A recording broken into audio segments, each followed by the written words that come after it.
Hello everyone. In this video I will discuss one of the film called Pintu Terlarang, 2009. And never forget that I always pray for you and your family to be happy and healthy always. The story begins by introducing a successful sculptor named Gambir.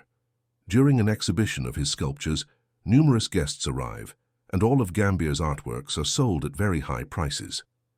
These sculptures are not ordinary. They are considered unconventional. One of his creations is a lifelike pregnant woman sculpture. Gambir is also married to a beautiful woman named Talida, and his two close friends, Rio and Dandung, are present along with the gallery owner, Ko Jimmy. Despite his success, Gambir often feels disgusted with himself, but Talida consistently reminds him that the path he has taken is the right one for achieving success. The next day, Gambir's mother visited their home. She was eagerly awaiting a grandchild, but for some reason Gambir and Talida had not yet had children. While they were having breakfast, suddenly the doorbell rang. Upon inspection, no one was visible at all. Instead, Gambir discovered a note that said, "Tolong saya," which means, "help me." Then the scene immediately flashes back to a few years ago, when Gambir and Talida were still dating. Talida was pregnant at that time, and of course she didn't want to have a child out of wedlock. Gambir took Talida to an illegal clinic for an abortion. While waiting in the room, Gambir met a mysterious man. The man whispered that Talida didn't want to have a child, not because she was embarrassed about having a child out of wedlock, but because she simply didn't want to have a child with Gambir. Long story short, the clinic procedure was completed. Later, Gambir deliberately took Talida to his workshop. The moment Talida saw a statue of a pregnant woman, she asked Gambir to put the result of the clinic operation into the statue. Gambir was shocked and refused as much as he could, but due to continuous pressure, he eventually put the result into his creation. A few days later, Ko Jimmy visited Gambir's workshop, where he was immediately fascinated by the statue's work. It was from there that Talida saw an opportunity, so she deliberately cooperated with the illegal clinic. The clinic was obliged to provide stocks related to the discarded results, which would later be incorporated into each of Gambir's sculptures. Since this idea came about, Gambir's business suddenly took off very quickly. His masterpieces became highly sought after, and Gambir married Talida. After the flashback story, the scene returns to the present, where Gambir feels very guilty for all of his actions. He even had arguments with Talida because she kept forcing him to continuously create sculptures of pregnant women. However, as time went by, Gambir finally found the courage to completely stop making these sculptures. But his efforts were not as easy as it seemed, because Ko Jimmy had already discovered all the secrets behind Gambir's statues. Ko Jimmy threatened to report Gambir to the police if he wasn't interested in making pregnant sculptures anymore. With great reluctance, Gambir started creating them again, and because it had been so long since he had worked, he didn't realize that his workshop had been renovated, and there was a large cabinet. He hurriedly moved the cabinet, and there was a door behind it, which piqued his curiosity. However, Talida stopped him, saying that the room contained a past that should be forgotten, and if Gambir dared to open it, she would be extremely upset. Out of deep love, Gambir obeyed Talida's every word.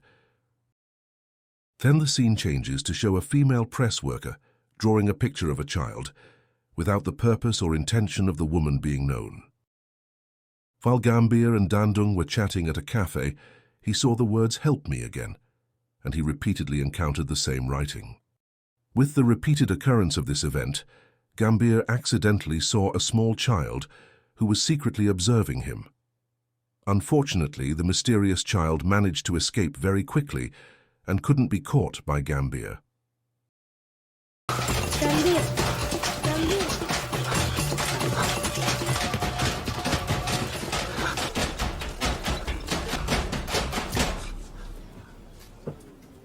Kenapa kamu tidak pernah menutup pintu? Mana lagi anak itu? Duduk!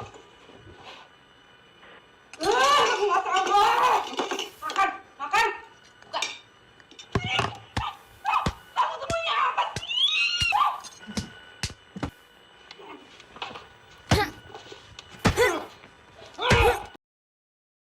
Then, when the day goes by, Gambier saw similar writing again and he noticed the word Hirosazi written near it. As a result, Gambier went to a building called Hirosazi, located on the outskirts of town. The building looked extremely mysterious, and Gambier was immediately kicked out because he wasn't a member of the Hirosase group. However, as he left, Gambier accidentally saw Dandung, his friend. After Dandung had left the building, Gambier questioned Dandung about what the building was. At first, Dandung didn't want to answer at all, but everything changed after Gambier was intentionally invited by Dandung to join as a Hirosase member, as he couldn't resist his curiosity. Gambier was immediately met by a manager named Mrs. Mona. Mrs. Mona stated that the Hirosase group had only one rule, which was not to ask any questions. Then Gambier was instructed to go upstairs and enter a room. In the room, there was a TV and a menu book listing various names. When the TV was turned on, it displayed random videos of people whose names were in the menu book. The TV content was diverse, showing strange videos with unclear meanings. Gambier found it uncomfortable to watch.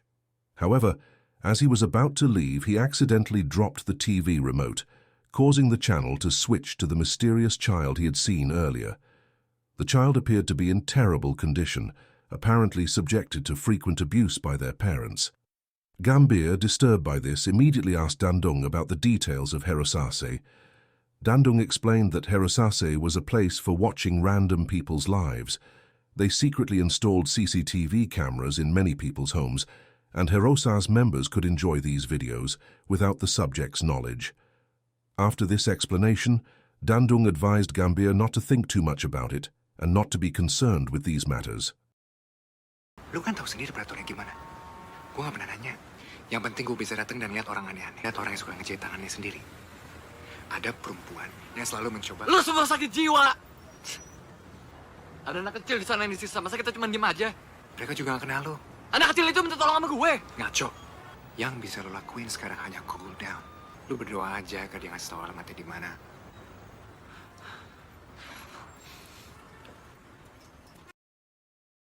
In short, the event of Gambier's statue exhibition has finally arrived. Gambier, who still had thoughts about the child, intentionally went to Hirosase and changed the TV channel to the one featuring the child. However, suddenly, the child was seen placing their hand on the camera, and the child immediately rushed to kill both of their parents and themselves. Clearly, Gambier felt extremely shocked and was unable to do anything. After the channel is played, Gambier accidentally saw the name Talida in the menu book. Talida said that she didn't love Gambier, and the mother instructed Talida to conceive children with Rio and Dandung. Sadly, Talida also conspired with Ko Jimmy to make Gambier continuously earn money from selling sculptures of pregnant women. After discovering all these facts, Gambier immediately devised a well-thought-out plan. He intentionally invited his closest friends and family to celebrate Christmas together. So, the long-awaited day for Gambier had arrived. All his closest friends and family were present at the party. Just before dinner began, Gambier took a bottle of wine to which he had secretly added a mysterious liquid.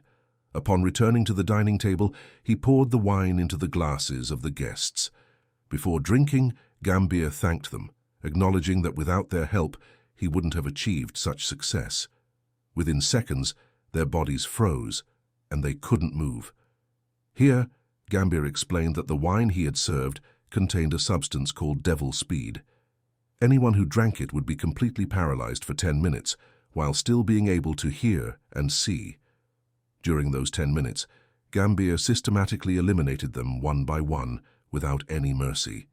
When it was Talida's turn, she said, "Hey, Gambier, if you kill me, you won't know what's really inside the mysterious room." Nevertheless, Gambier remained indifferent and proceeded to eliminate Talida. Only after his work was done did he become curious about the contents of the room. Slowly but surely, Gambier attempted to enter the room. He was shocked to find that it was the residence of the mysterious child. Before long, Gambier began to be whispered to by the voice of the child and the child's parents, stating that he had failed. Strangely, the child's image suddenly transformed into Gambir's own childhood. Gambir was continuously scolded by a woman who turned out to be his mother. Kamu gagal lagi, Gambir. Kamu gagal menyelamatkan kita. Ninya, kamu aku panggil malah sembunyi, anak setan.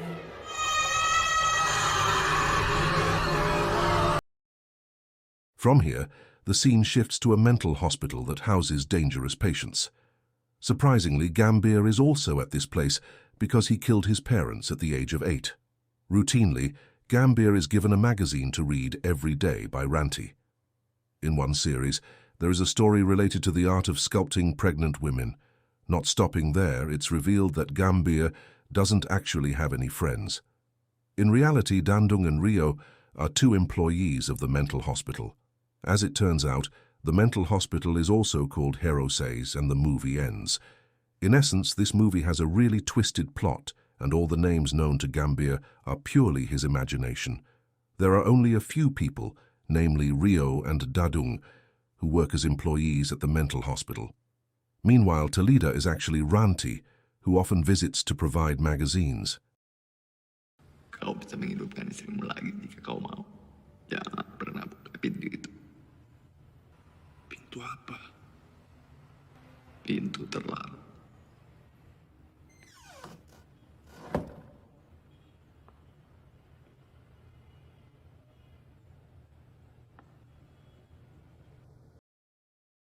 And that's it for the story series of this film. Thank you for watching. Don't forget to support this channel by subscribe, like and share. See you in the next video. Goodbye.